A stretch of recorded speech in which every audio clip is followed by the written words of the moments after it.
Donor eggs. So, donor eggs గురించి కొంతమందికి doubts ఉన్నాయి. చాలామంది ఈ మధ్య వచ్చే పేషెంట్స్ గూడా డోనర్ ఎగ్స్ ఏంటి? ఎవరికిస్తారు? అసలు ఎలా సెలెక్ట్ జేస్తారు? అని చాలా డౌట్స్ ఎక్స్‌ప్రెస్ జేశారండి. సో, డోనర్ ఎగ్స్ గురించి మాట్లాడదాం. నమస్తే అండి. నేను మీ doctor Shruti, consultant and fertility expert, 39 hospitals, LB Nagar branch.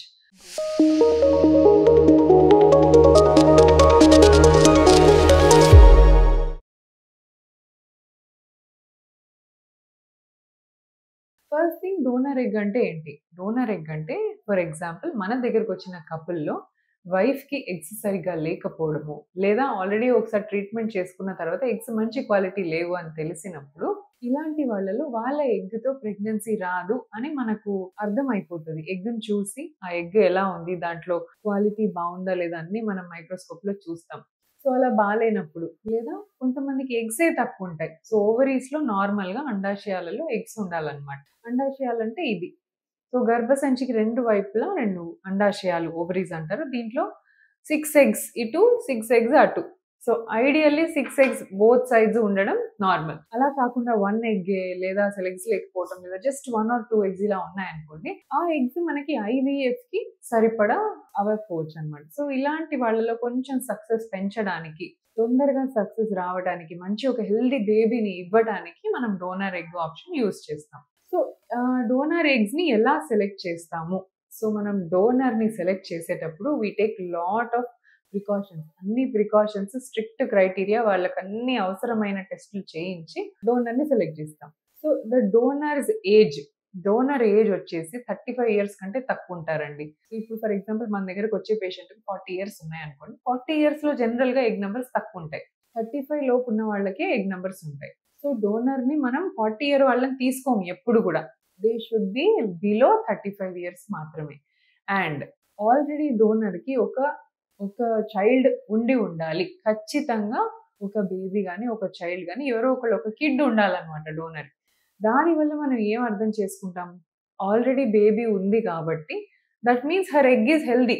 తనకి పిల్లలు ఉన్నారు అంటే మీనింగ్ ఏంటంటే she is fertile, her eggs are very healthy. So, ఈ 2 criteria important. Age of the donor, తనకు ఆల్రెడీ పిల్లలు ఉండటం ఇంపార్టెంట్. అండ్ దెన్ హిస్టరీ అంతా తీసుకుంటాం. డోనర్ అలవాట్లేంటి? డోనర్ ఏం చేస్తారు? తర్వాత తన డైట్ ఏంటి? ప్రతీదీ చూస్తాము. అండ్ డోనర్ వాళ్ళ ఫ్యామిలీ హిస్టరీ కూడా చెక్ చేస్తాం. డోనర్ ఫ్యామిలీలో ఎలాంటి క్యాన్సర్‌లు గాని, లేదా ఇంకేమైనా వ్యాధులు అలాంటివి కామన్‌గా ఉన్నాయా లేదా ఇవన్నీ రూల్ ఔట్ చేస్తాం. ఇవన్నీ చెక్ చేసి వాళ్ళకి బ్లడ్ టెస్ట్‌లు, బ్లడ్ రిపోర్ట్స్‌లో ప్రతి ఒక్క సిస్టమ్ చెక్ చేసుకొని if everything is all right then they come for scan. అక్కడంతా ఫిల్టర్ ప్రాసెస్ అయిపోయిన తర్వాత ఫైనల్లీ వాళ్ళు మా దగ్గరకొస్తారు. మా దగ్గరకొచ్చినప్పుడు మేము ఎగ్స్ ఎలా ఉన్నాయి చూస్తాం. సో, వేరే సిస్టమ్ వర్కప్ అంతా అయిపోతది. Then the patient comes to us finally. And మేము స్కాన్‌లో ఎగ్స్ నంబర్స్ మంచిగుండాలి. ఇప్పుడు మనకి ఇచ్చిన డోనర్ గూడా ఎగ్స్ 2, 2 ఉన్నాయనుకోండి. We'll cancel the donor. ఈ డోనర్‌ని తీసుకోము. At least donor eggs both sides 4-6 both sides eggs ఉంటే గనక వీళ్ళలోంచి మనం డోనర్ ఎగ్స్ తీసుకుంటామనమాట. సో, అయిపోయింది డోనర్ సెలక్షన్. మంచిగా ఎగ్స్ ఉన్నాయి. బోత్ సైడ్స్ 5-6 ఎగ్స్ బావున్నాయి. అమ్మాయికి పిల్లలున్నారు. హిస్టరీ అంతా బావుంది. Finally we selected. స్టార్ట్ చేసాం తనకి ట్రీట్మెంట్. డోనర్‌కి ట్రీట్మెంట్ స్టార్ట్ చేసిన తర్వాత ఒక 10-11 డేస్ తర్వాత తన ఎగ్స్ బయటికి తీయడం జరుగుతది. సో, దీన్ని ఓవమ్ పికప్ అంటారు.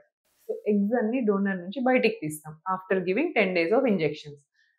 వన్స్ ద డోనర్ నుంచి ఎగ్స్ తీయటం జరిగిన తర్వాత తనకు అట్‌లీస్ట్ డోనర్ నుంచి మీకు 7 ఎగ్స్ వరకు ఇస్తారు. Not more than 7. For example డోనర్‌కి 12 ఎగ్గులు వచ్చాయనుకోండి. మీకు 12 ఇవ్వరు.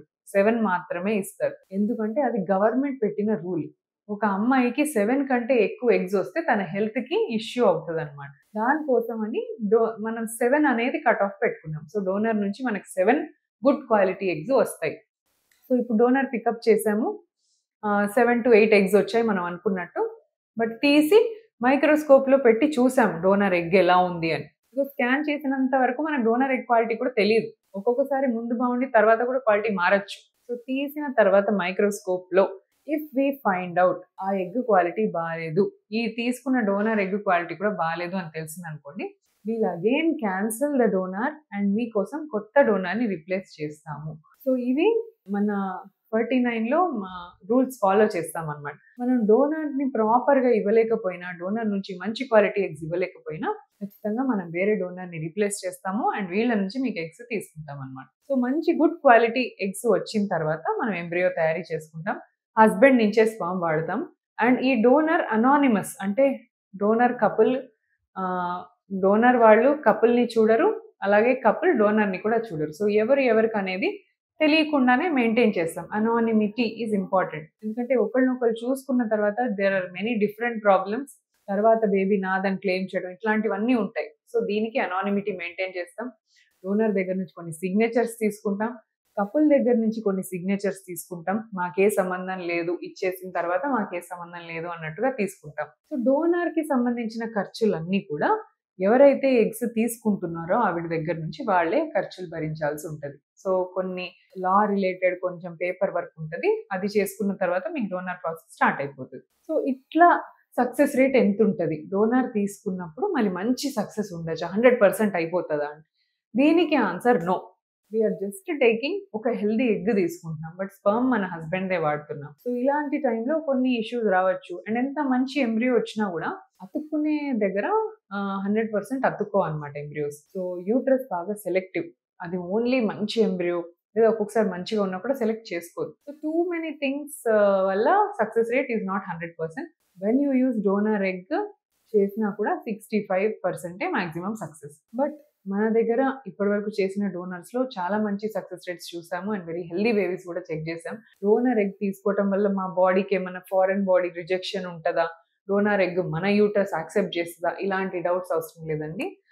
ఎంబ్రియో బాగున్నంత వరకు మనం హ్యాపీగా యూట్రస్‌లో వేసుకోవచ్చు. సో, ఇవి few doubts regarding donor selection process and donor embryo transfer process. So, transfer జరిగేది కపుల్ వైఫ్‌కి. కానీ ఎగ్ మాత్రమే ఆ అమ్మాయి నుంచి తీసుకుంటాం. సో, ఇది ఒక్కటి క్లారిటీ తీసుకోండి. ఎక్కడ కూడా ప్రతీది కాన్ఫిడెన్షియల్‌గా మెయింటైన్ అవుతది. నో వీళ్ళ ఇన్ఫర్మేషన్ డోనర్ కానీ అలా ఇవ్వటం జరగదు. Everything is maintained under confidentiality. Thank you so much.